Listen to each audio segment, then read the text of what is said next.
Bonjour à toutes et à tous et bienvenue sur ce second podcast d'Atos Médical. Je m'appelle Marion Ziegler et je suis orthophoniste de formation. Et suite à différentes expériences professionnelles auprès des personnes laryngectomisées, je me permets de vous partager certaines idées et de vous proposer un fil conducteur pour le suivi de ces personnes laryngectomisées. Suite au précédent podcast qui concernait l'anatomie avant et après une laryngectomie totale, je vous propose d'aborder avec votre patient les différentes possibilités qui s'offrent à lui en termes de réhabilitation vocale suite à son opération.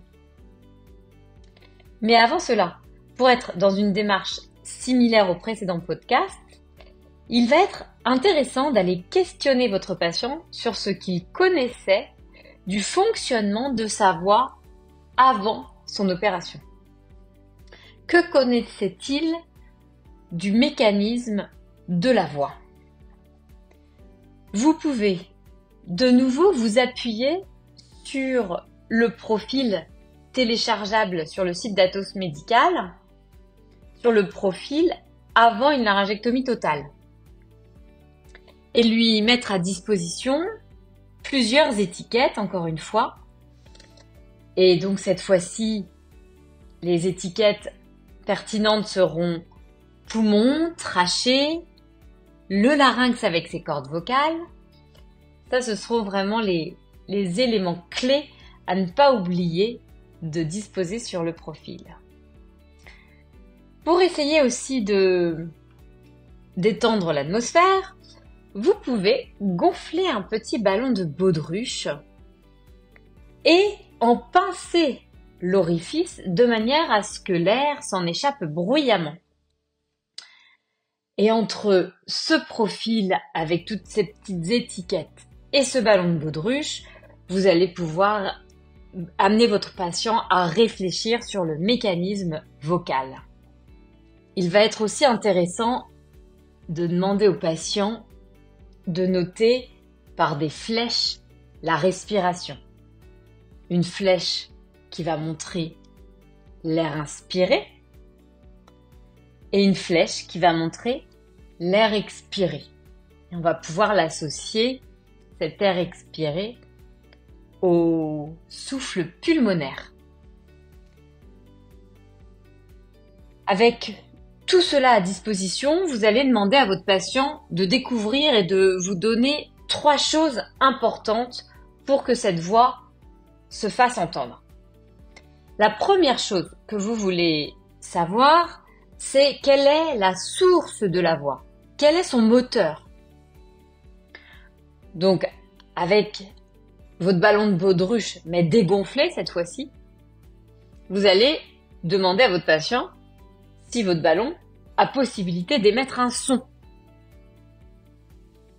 Et donc tranquillement, votre patient va devoir comprendre que la nécessité pour faire de la voix, c'est le souffle pulmonaire. C'est que nous parlons sur une expiration. La deuxième chose à faire découvrir à votre patient, c'est quelle est la zone de vibration qui permet de sonoriser cette voix. De nouveau, vous allez utiliser votre ballon de baudruche, mais sans en pincer l'orifice. Vous allez laisser l'air s'échapper sans faire de son. Donc soit vous laissez l'air sortir naturellement, soit vous en coupez l'extrémité plus étroite, et on va se rendre compte qu'il n'y a plus possibilité de faire du son. Donc on va lui demander quelle est, dans le corps humain, la zone de vibration qui permet de faire la voix. Normalement, suite à tout ce qu'il vient de subir, à cette opération de plusieurs heures, il est au courant que ce sont les cordes vocales qui permettaient de sonoriser cette voix. Parfois, le patient va dire oui, on m'a enlevé le larynx avec cette laryngectomie totale, mais on m'a aussi enlevé les cordes vocales. Donc, parfois cette partie du corps n'est pas très claire. Donc si vous avez également une maquette de larynx, eh bien n'hésitez pas à lui montrer ce qui a été retiré de son corps, lui montrer ce que sont des cordes vocales, que ce sont finalement des parties du corps qui vibrent et ce ne sont pas des cordes comme on pourrait l'imaginer avec ce nom, ce ne sont pas des cordes comme des cordes de guitare. Ça n'a rien à voir, c'est vraiment du tissu qui vibre. Et la troisième chose à venir faire découvrir à votre patient, c'est comment, grâce à quelle partie du corps, les bruits vont être transformés en mots articulés. Qu'est-ce qui va permettre cette transformation? Vous pouvez demander à votre patient si ce ballon de baudruche va pouvoir faire de jolies phrases. Qu'est-ce qui lui manque pour faire ces jolies phrases? Et donc, effectivement, normalement, c'est assez simple. Le patient va vous désigner tous les muscles de la bouche, des lèvres, de la langue, qui va permettre d'articuler ces mots, ces sons. Et puis, il va y avoir également le nez qui va être important parce qu'il va falloir travailler tous ces résonateurs, toute la cavité buccale, ce nez, pour que ça donne la voix d'avant. Donc, une fois que tout est bien clair sur le mécanisme de la voix avant une laryngectomie totale, eh bien, vous allez pouvoir effectivement aborder les différentes possibilités de réhabilitation vocale suite à une laryngectomie totale. Il y en a plusieurs. Déjà, juste après une opération chirurgicale lourde et longue, le patient va peut-être naturellement s'orienter vers la communication écrite. Donc, il aura à disposition une ardoise, un crayon Velleda, un bloc-notes, un papier, quelque chose, même un téléphone portable pour textoter.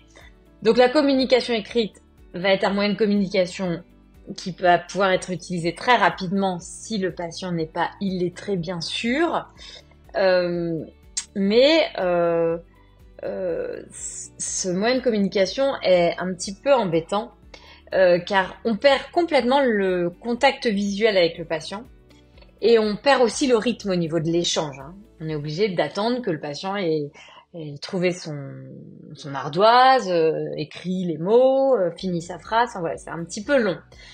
Donc peut-être que rapidement le patient va passer sur un autre système de communication qui va être la voix chuchotée. Quand on parle de voix chuchotée, on a tous en tête des gens qui chuchotent pour ne pas se faire entendre. Et donc du coup, on imagine cette voix comme ça qui se fait tout bas.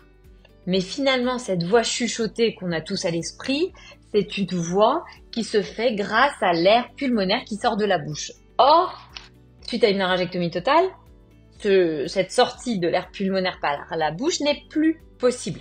Donc on va plutôt parler de voix articulée silencieuse. Pour cette voix articulée silencieuse, il va être nécessaire de lire sur les lèvres pour l'interlocuteur. Donc toujours d'être en face à face. Donc ça c'est un inconvénient. Et puis il va aussi être important d'utiliser le contexte parce qu'il va falloir faire la différence entre est-ce qu'on va manger du poisson ou du poison. Si jamais on est hors contexte, eh bien la voix articulée silencieuse ne peut pas faire des sons voisés comme le ZE. Le contexte est très important à utiliser, il faut s'appuyer sur ça pour comprendre ce que veut nous dire notre patient. Donc voilà, si on veut mettre du son sur cette voix articulée silencieuse, eh bien on peut tout à fait utiliser un laryngophone.